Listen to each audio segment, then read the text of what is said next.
Là, il était déjà plus de 22h30, presque 23h. Je lui dis, aïe, tu vas aller regarder au chantier à l'heure, c'est à 23h, tu vas aller regarder au chantier. Il me dit, oui, je n'aurai pas le temps demain, etc. Je suis paniquée. Le monsieur roule, il n'arrive jamais. Il roule l'eau, il roule, il roule, il roule. Pendant qu'il s'avance, moi, j'entre en brousse. Je sors de la voiture, j'entre en brousse. Je suis restée en brousse plus de 30 minutes. Donc, le serpent pouvait me mordre là-bas. Vous, les jeunes filles qui aimez suivre les inconnus, les jeunes filles, les petites filles qui aimez suivre les inconnus parce que ces inconnus-là vous ont promis de l'argent ou bien vous ont dit qu'ils vont vous amener quelque part là, pardon, venez suivre cette vidéo jusqu'à la fin.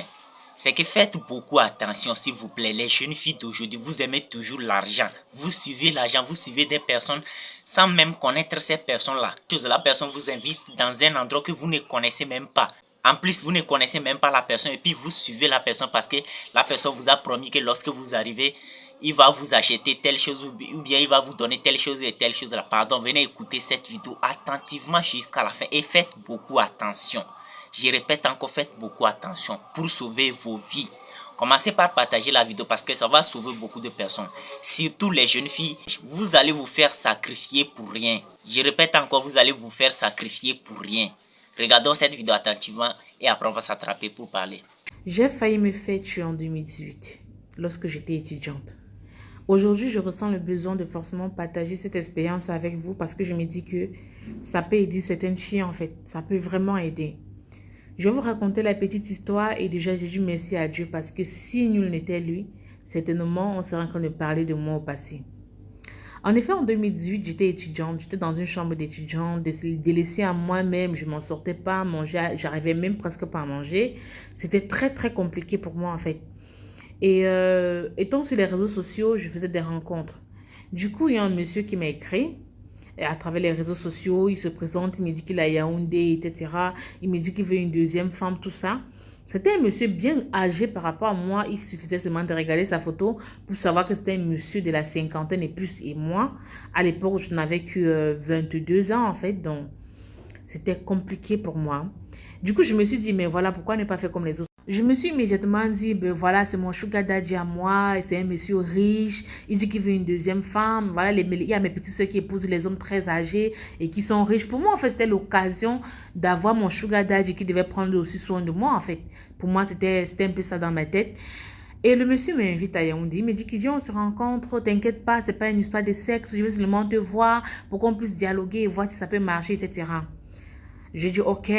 Moi, avant de me déplacer, habituellement, j'avais pour habitude de demander à mes prétendants de m'envoyer leur CNI, de m'envoyer leur nom complet. Je les appelais vidéo et je faisais une capture d'écran. Je me rassurais en fait que le numéro qu'ils m'ont donné, c'est exactement le numéro. En fait, j'essayais de faire genre, je vais faire une transaction Orange Money et puis j'avais tout le nom complet. Si ça concordait pas avec la CNI que tu m'envoyais, automatiquement, je ne partais pas au rendez-vous. Et il y avait le monsieur. J'avais peur en fait. C'était un grand homme. C'est un très grand homme en fait. Et je me dis... Donc voilà, moi j'ai peur en fait de demander au monsieur de m'envoyer sa CNI. En gros, je ne l'impose pas les mêmes conditions que j'ai eu pour habitude d'imposer à mes prétendants. Et pour moi, ça me gênait de ne pas pouvoir le faire vu que c'était un grand risque que je devais prendre. Sauf que d'une manière ou d'une autre, j'ai pris ces informations. En causant avec le monsieur, il m'a envoyé sa photo, il m'a dit comment il s'appelait. Et puis, j'ai fait appel vidéo avec lui. Je me suis rassurée que voilà, la photo qu'il m'a envoyée, c'est exactement lui en fait qui est derrière le téléphone. Et puis, le jour, il m'a fait le transfert Orange Money pour que je puisse venir, je puisse le rejoindre à Yaoundé. J'ai regardé le nom, voilà, je me suis rassurée que le nom qui figurait en fait sur ce numéro, c'était exactement le nom qu'il m'a envoyé. Donc, c'est comme ça que je me retrouve à Yaoundé. J'arrive à Yaoundé très tard, vers 23h, là, il vient me chercher. Je suis paniquée parce que je ne connais pas la ville de Yaoundé, je ne connais pas le monsieur. En plus de cela, j'arrive très tard la nuit. Immédiatement, je prends panique. Donc, me voilà à Yaoundé, dans une ville inconnue, avec un inconnu et en pleine nuit. Je suis paniquée. Quand je suis dans la voiture, je dis une fois, mon âme, en fait, à moi, ce que j'avais prévu, c'était de l'annoncer qu'il y avait quelqu'un qui savait où j'étais. Donc, du coup, je dis au monsieur, ma grande soeur demandait que je te salue. Le monsieur me demande très nerveusement, ta grande soeur me connaît où? Je dis, aïe, Tu sais que nous, les étudiants, nous sommes les proies faciles, en fait, pour les prédateurs ici dehors. Du coup, moi, je ne sors moi jamais de la maison sans expliquer où je suis en train d'aller et avec qui je suis.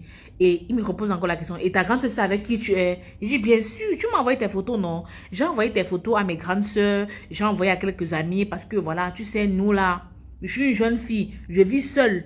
Donc, je dois faire comme ça aussi pour assurer mes arrières. Le monsieur est devenu nerveux au volant. Quand il riait, même tu sentais qu'il riait, c'était les rires forcés en fait. Et puis moi, je me pose bien des questions. Ça commence à ticter dans ma tête, etc. Voilà, le monsieur, pas, il me laisse à l'hôtel. Il rentre. Il me dit que je vais venir le matin te voir, etc. Le matin, il ne vient pas. C'est à 12 h qu'il appelle pour demander qu'on me donne de quoi manger. Il faut rappeler que je n'avais même pas 5 francs sur moi. Même pas 5 francs. Bon, c'est vrai que j'avais payé mon billet aller et retour et j'avais peut-être que le transport pour aller à l'agence et rentrer chez moi. Mais je n'avais pas d'argent sur moi pour dire même que je devais manger, etc. Donc, c'est comme ça. Donc, le monsieur me dit, je vais revenir le lendemain te voir. Le lendemain, il ne vient pas. Il appelle vers 14 h pour demander qu'on me donne de quoi manger. On me donne de quoi manger. Puis, il me fait les messages pour dire, je suis désolée, je ne peux pas passer aujourd'hui, etc. J'ai dit, OK. Le lendemain encore, il revient. Vu que mon téléphone dérangeait, il me dit qu'il va m'acheter un téléphone. Il me dit, patiente, renvoie ton voyage et tu rentres après-demain, le temps que je t'achète ton téléphone, etc. Ben, voilà, je reste. Je dis, OK, il n'y a pas de problème. Il fait ça, il part. Il revient encore, il me dit encore de renvoyer encore mon voyage. J'accepte encore. Il a passé son temps à renvoyer mon voyage. 2 jours avant que je ne rentre, le monsieur vient à l'hôtel. Il s'assoit là.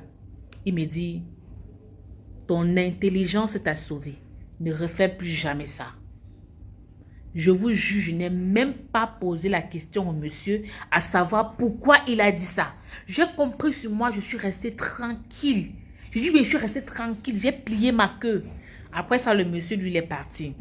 Il me dit, le lendemain, il revient, il me dit, demain, il va venir te chercher, on va aller manger au restaurant, etc. Le monsieur vient à Yaoundé me chercher à l'hôtel là. À Yaoundé, il vient me chercher à 22 h. Quel restaurant à Yaoundé ouvre à 22 h? Quand on partait au restaurant, j'étais paniquée. J'avoue même oublié ma sienne à la maison. Je n'avais rien pris en fait parce qu'il m'avait dit qu'on partait juste au quartier. Mais finalement, il n'a fait que rouler avec moi dans toute la ville de Yaoundé. Il m'amène dans un endroit où je bois un bouillon froid comme ça. Et pendant que je suis en train de manger, il me dit, je dois aller regarder mon chantier à ce soir. Tu sais, voilà, j'ai passé toute une journée très chargée depuis que le chantier est en train d'évoluer. Je n'ai pas visité, etc. Là, il était déjà plus de 22 h 30, presque 23 h. Je lui dis, aïe, tu vas aller regarder le chantier à l'heure, c'est à 23 h, tu vas aller regarder le chantier. Il me dit, oui, je n'aurai pas le temps demain, etc. Je suis paniquée. Là, j'entre en film, en transe, comme on dit là. Mais en même temps, il ne fallait pas que je montre au monsieur que je suis paniquée. Voilà, j'ai fini de manger. Je prends la cuillère de la dame là, la fourchette de la dame là. J'enroule sur mon habit. Je prends le couteau. J'enroule sur mon habit. Je me dis, aïe, si quelqu'un veut même m'enlever, avant de m'enlever, il avait au moins percé son œil. C'est comme ça que je prends les cuits-dents, je pique dans mes cheveux. Je dis que si je touche comme ça là, etc., la personne peut me lâcher le temps de dire, aïe, aïe, je peux fuir. C'est comme ça que je reste avec le monsieur prend la voiture pour aller à Soie. J'avais entendu dire que Soie c'est dans la brousse, mais je n'étais jamais arrivé là-bas. Le monsieur roule, il n'arrive jamais. Il roule, il roule, il roule, il roule. Puis, nous voilà au chantier. Il y avait la maison d'un ministre en face. Il me dit que ça, c'est la maison du ministre tel. C'était un grand homme. Je précise que cet homme, c'était un grand homme de ce pays. Voilà. C'est comme ça donc il arrive là, il dit le gardien n'est pas là. Il dit que le gardien, ou voilà les passants qui sont en train de passer, il demande qu'on appelle le gardien. C'est comme ça qu'on a allé appeler le gardien. Il me dit que viens visiter le chantier avec moi, non, etc. Je dis ok. Pendant qu'il s'avance, moi j'entre en brousse. Je sors de la voiture, j'entre en brousse. Je suis restée en brousse plus de 30 minutes. Donc le serpent pouvait me mordre là-bas. Il a fini de faire la visite de son chantier. Il est revenu dans la voiture, il ne m'a pas vu. Il me dit, mais tu es où? Il me dit qu'il commence à m'appeler Honorine, tu es où, etc. Il dit, ah, j'étais en train de faire pipi, etc. Je suis sortie là pour faire pipi. C'est comme ça que j'entre dans la voiture. Le monsieur est rentré me déposer à l'hôtel. Il m'a donné 10 000 francs pour que je rentre avec. Il m'a donné 10 000 francs de transport. J'ai dit, ok, merci. J'ai pris les 10 000 francs. Le lendemain, je suis rentrée. Le lendemain, c'était un vendredi. Je prends dans la voiture ce vendredi-là et j'arrive à Douala. Le monsieur m'appelle, il me demande, est-ce que tu as bien voyagé? J'ai dit, oui, j'ai bien voyagé, etc. Merci pour le séjour, tout. Il me dit, ok. Il me repose encore la question. Donc, tu es sûr que tu es bien arrivé chez toi? Tu es vraiment à la maison? J'ai dit, oui, je suis comme ça à la maison. Il me dit, ok, il n'y a pas de problème. Je te rappelle alors plus tard, je suis au travail. J'ai dit, oui. Comme le monsieur l'a raccroché là, ça fait d'ailleurs presque 7 5 ans, ça fait 5 ans aujourd'hui en fait, ça fait 5 ans aujourd'hui, le monsieur là ne m'a plus jamais appelé. Juste pour dire les filles, faites très attention ici dehors. J'ai échappé de justesse. Si je n'avais pas dit au monsieur là qu'il y avait quelqu'un qui savait où j'étais, je ne serais plus en vie, croyez-moi. Je ne serais plus en vie. Parce que ce monsieur-là m'a appelé pour le mariage. Il m'a appelé pour qu'on cause. Mais jusqu'à ce que je rentre de là, lui et moi, on n'a pas parlé mariage. Il n'a pas ouvert une conversation sur que non, je vais rencontrer ta famille. Il n'a pas parlé de ça. Donc, il m'a laissé à l'hôtel. Il a fini de faire je suis occupé, je suis rentré. Comme je suis rentré là, il ne m'a plus jamais appelé. Chers frères et sœurs africains, chers para-africains, j'espère que vous avez écouté la vidéo attentivement avec moi jusqu'à la fin.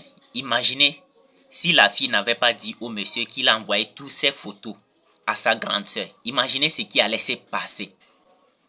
Imaginez que le monsieur savait que, c'est-à-dire le monsieur sait que non, la fille n'a rien envoyé à sa grande sœur, bien à qui que ce soit. C'est-à-dire la fille même venait tout simplement seule, sans prévenir quelqu'un. Imaginez ce qui allait se passer derrière ça.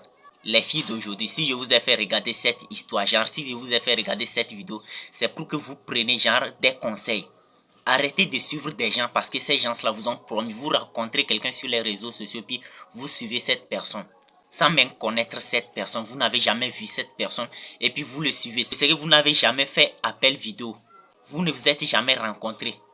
Mais vous suivez la personne bêtement parce que la personne vous a promis qu'il va vous donner ou bien qu'il ou bien qu'elle va vous donner 10 000 ou bien je ne sais combien, 30 000, 50 000, 100 000 ou bien 200 000 et puis vous allez le suivre bêtement. Ou bien la personne vous a promis qu'il va vous payer un Android ou bien je ne sais quoi, un iPhone ou bien quelque chose et puis vous allez le suivre bêtement. S'il vous plaît, faites beaucoup attention. Surtout les jeunes filles, c'est vous qui êtes toujours victimes de ce genre de choses. Faites beaucoup attention, le dehors est vraiment risqué. Vous allez finir par être sacrifié pour rien. Vous rencontrez quelqu'un sur les réseaux sociaux. Ce n'est même pas quelqu'un que vous connaissez dans le quartier ou bien je ne sais quoi dans la ville. C'est quelqu'un sur les réseaux sociaux. Et puis vous suivez la personne jusqu'à dans une autre ville.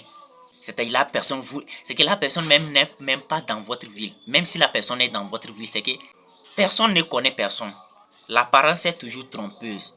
Ouais. Et puis vous suivez cette personne jusqu'à dans une autre ville. Vous ne connaissez même pas la ville. Vous suivez la personne. Faites beaucoup attention les jeunes filles d'aujourd'hui. C'est que moi je ne sais plus quoi dire.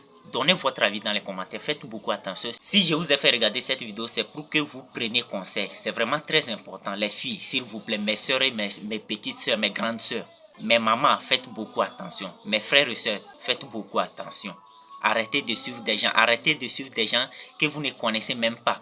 Parce que cette personne vous a vu sur les réseaux sociaux, la personne vous a écrit et puis la personne vous a demandé votre numéro WhatsApp et bim, la personne vous a dit que non, il va vous donner de l'argent, donc vous venez à tel endroit et puis vous aussi vous levez bêtement sans prévenir qui que ce soit, sans prévenir même un membre de votre famille. Et puis vous allez bêtement comme ça parce que vous savez que non, si vous prévenez un membre de votre famille, ils vont vous refuser d'aller voir le monsieur. Donc vous ne prévenez personne. Faites beaucoup attention. Le dehors est vraiment risqué. Il y a des personnes mal intentionnées qui veulent faire des choses, qui sont dans des sectes, qui sont dans des groupes bizarres, qui demandent le rituel, le sacrifice pour renforcer, pour faire la mise à jour de leur puissance et de leur richesse. Donc s'il vous plaît, mes frères et sœurs africains, surtout mes sœurs africaines, faites beaucoup attention. Vous qui aimez toujours le matériel, vous qui aimez toujours l'argent, vous-même vous ne voulez pas travailler et puis vous voulez suivre des hommes parce qu'ils ont de l'argent. Faites beaucoup attention, faites beaucoup attention. C'est vraiment très important. Le dehors est vraiment risqué, mes frères et sœurs africains. N'oubliez pas de partager cette vidéo dans plusieurs groupes pour sauver beaucoup de personnes. On se dit à la prochaine. Donnez votre avis et partagez la vidéo. C'est vraiment très important. Vous allez sauver beaucoup de personnes en partageant cette vidéo. Merci beaucoup. Ciao.